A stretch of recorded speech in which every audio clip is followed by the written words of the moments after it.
Hi guys. I wanted to get on here and do something, touch up like a happy moment because, of course, today was my scary story, which is something that I have to deal with in my life. I hope a lot of you don't have to ever experience that because it is. But on to better news. So I'm exactly 2 days away from my move starting. So I'm starting the move in exactly 2 days. I've already started packing. Of course, you've seen that with the bubble that I love to pop. Um, anyways, other than that, I'm excited. I really am. I'm a little melancholy because I've lived in California for about 15 years, but lived on my own for 20.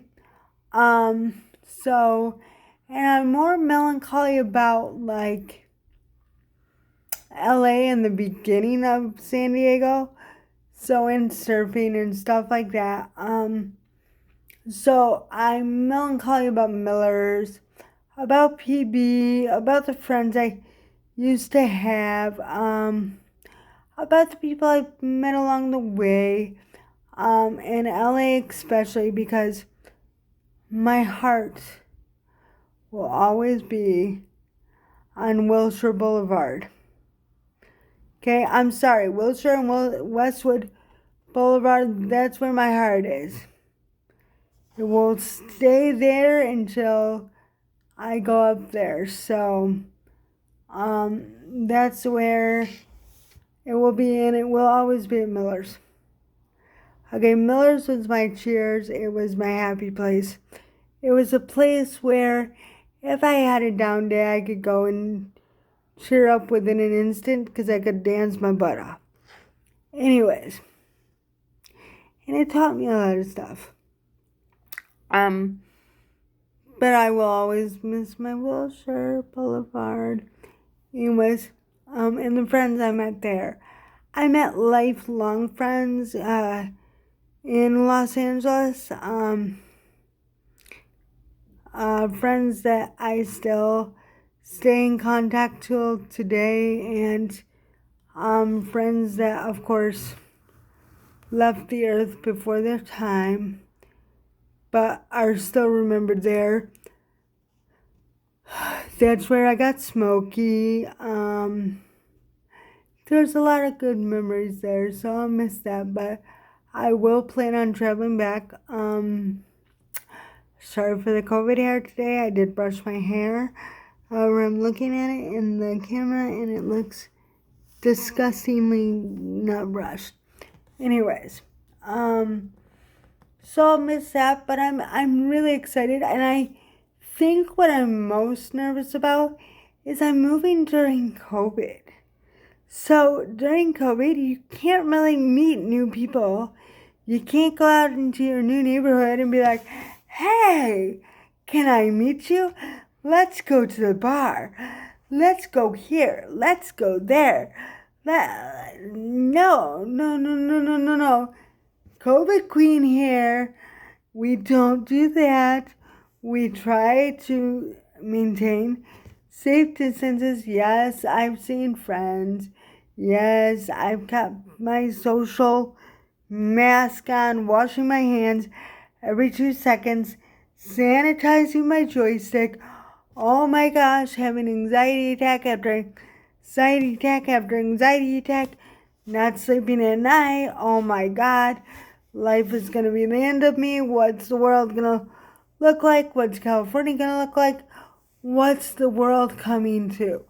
I don't know if any of you have gone through that, but I have, and I want to hear your experiences. And so here I am talking about my experiences. What are some of your experiences? What are some of your fears? What are you thinking about the future? Are you thinking about the future? What do you see? Like, that's what I want to know from you. Like, do you see yourself having a future? Where do you see that future? Do you see yourself in 5 years from now? What do you think the United States is going to look like? What do you think the world's going to look like? I mean, these are things that during hard times get us through to the next phase, is always having optimism and always having that open door of dreaming. Even though I don't suggest going to your dream place right now. I'm a dreamer. I graduated as a dreamer. I've been a dreamer before I graduated as a dreamer. So here we go. Here's what I think as a dreamer from being a dreamer all my life. Don't do your dream right now. Don't move to your dream. I'm not moving to my dream. Did you think I'm going to move to Michigan? Oh, when I left there, I said I was never coming back. Well, I'm going back. So I'm home again. I'm all those movies that you see where those people go back to their homes from LA, New York, whatever. That's what I'm going through right now. So what are you going through? What are you thinking about?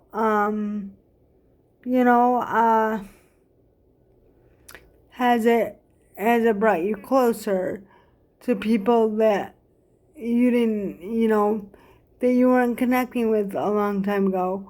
Or did it separate you from people? Did it,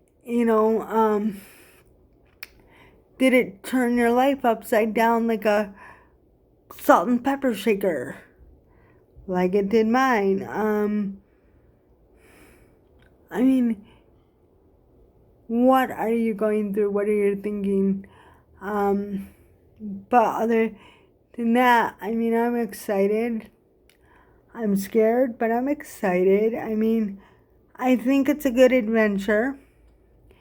And, I'm one that, when I see something or feel something in my heart, I do it. So that's just who I am. I have to be that way. I can't imagine my life any other way. I can't imagine my life that way. I'm excited to finally experience what it's going to be like to live by my family as an adult. I've never done that. So that's going to be an experience. For me, it's going to be nerve-wracking because I'm not used to them being able to knock on my door all the time, but I'm excited about it too. So, I'm really excited about it. I mean, this is what I'm picturing, okay? I'm picturing barbecues, open houses, birthday parties. I'm going to tell you something. I am a partier to the word party. Like, I'm not talking drinking and all that stuff. I'm talking getting together. I love people.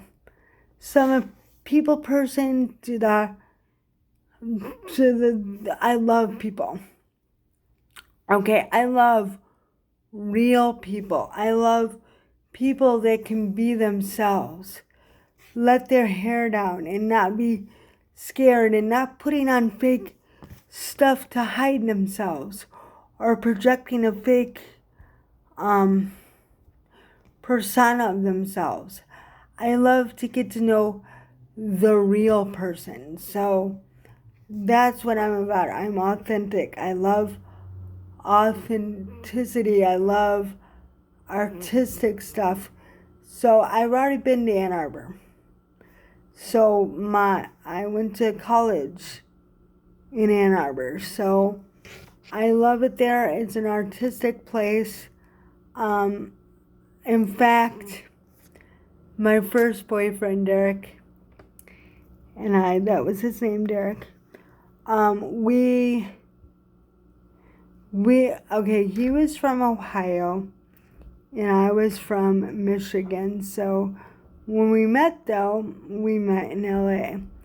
And we both agreed that we wished we could take LA and put it in Ann Arbor, like put Ann Arbor in the middle of LA because it was so amazing.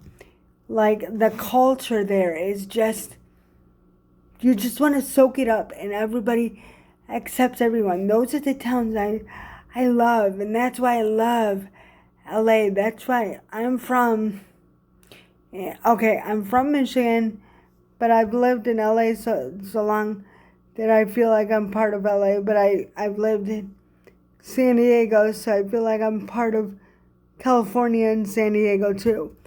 So, and I have family in all parts of the United States. So,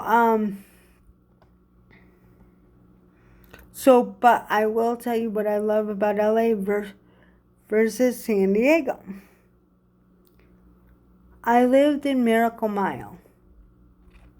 It was the most artistic, neglected place you could live. It was like Ann Arbor. Everybody knew each other. It was very cultural. Everybody accepted everybody for who they were. Everybody wanted to know each other. Everybody was friendly. It was just that type of atmosphere. You could go to the box store and meet 20 neighbors there and have like a little powwow. You could have barbecues. You could, that's just what kind of connection I look for in a neighborhood, in a place to live.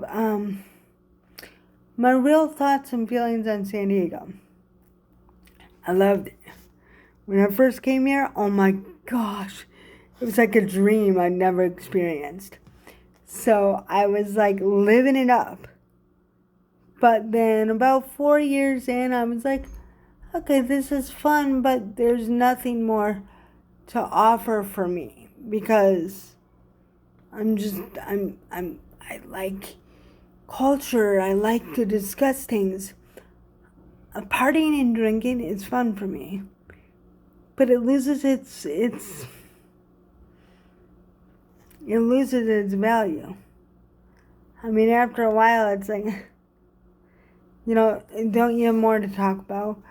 Don't you have more to offer to the world? These are my thoughts. I grew up in like culture. My dad always played old music. My mom always wrote in. She was a writer and a reader, and my dad was an artist, and he likes music. So, I mean, going to concerts and meeting people that way, and that's what I love. Oh, and I love to learn about different cultures and trading languages and everything. So, one year, I was a Girl Scout camp leader, and we had two girls from, all these girls came in from this place called Camp America. And there were two girls, and they spoke Polish. And they didn't speak like English, so they didn't even have a broken down English. So that being said, the camp leader and stuff, they didn't want to socialize with them. And boy, it wasn't that they didn't want to, they just didn't know how. So anyways, they had a cultural day. And everybody got to participate except these girls. And I decided that wasn't fair, just because you can't speak their language to communicate it, that's not fair. They have something to offer to teach about their country, because it was a day where everybody taught something about their country. So I brought this up to the camp, the director, and I'm like, look, I'll work with them. I'll figure it out. So, and people from different countries love to do this.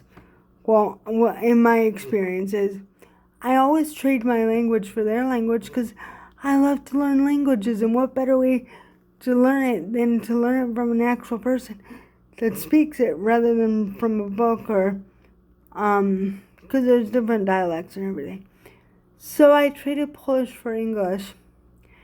I only know a couple words. And seriously, I mean, there's one sentence I know, and I don't even know if I say it correctly. It's Pomóż podaj mi słomka. So what it means is, pomóż mi means, please help me. Podaj mi means hand me. And słomka is straw. So I don't know if that's the correct way of saying that, but I used to say that. I also know the word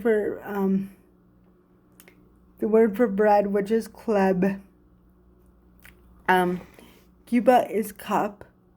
I learned a lot of kitchen stuff. Oh, and the funny one, the one that I love to use. I used to use this in the mall. For some reason, it was. I don't know why I did it, but anyways, toilet is actually called a closet, and this is funny story. So this is how I figured it out. One weekend we had off, so they sent everybody home for the weekend, and some of the people didn't have anywhere to go, so they hooked up with other people and they went home. So I brought these two girls to my house, and it was like, I can't remember if it was chilly or what we were doing, but it was like they were helping me out finding my clothes or whatever. And I go there in the closet. So, and the one girl, she goes in and she's in the bathroom and she's slamming down in the toilet seat and she pulls the toilet seat up and she's looking in the toilet, and I'm like, I look at the other one, I'm like, she goes, this is the closet. And I'm like, no, closet. Like, I had to teach them what closet meant in English. So anyways, I used to go to the mall, and I used to ask people if they weren't answering me right away. I'd say it in Polish, I'd be like, where's the closet? And people would just look at me. So anyways, that's a funny story. But anyways, I taught them, I traded that so that they could teach how to play a game. I can't remember what we did, but I do remember doing that, and it was fun. So I love culture, but I want to hear your thoughts. So leave comments, questions, post, like, dislike, and if you really like my videos, I know I post them on Facebook, but please go to my YouTube channel and please subscribe. This is going to be a long journey for me, so I'm using this kind of as my own personal diary, and because in my blog, because I can write, but it's really hard for me because I didn't learn certain things in school when I was younger because they were more concentrated on our physical abilities rather than like learning certain things, and it's just easier for me to discuss them this way. Plus, I want to show you guys things. Like, I want to show you how it's done. I want to help you along. Not only disabled people, but I want to help quote unquote ambulatory people how to navigate in case they need it someday, or in case they wonder. I don't know. I'm just doing this. I'm doing this for my friends. I'm doing this for people who ask me questions all the time. And it's like maybe this helps them understand who I am. So, anyways, please like, please comment, please subscribe. It's really important. I would love it. Anyways, have a good night. I wanted to leave you with something to think about and questions, and I wonder about you guys too. So please let me know. Goodbye.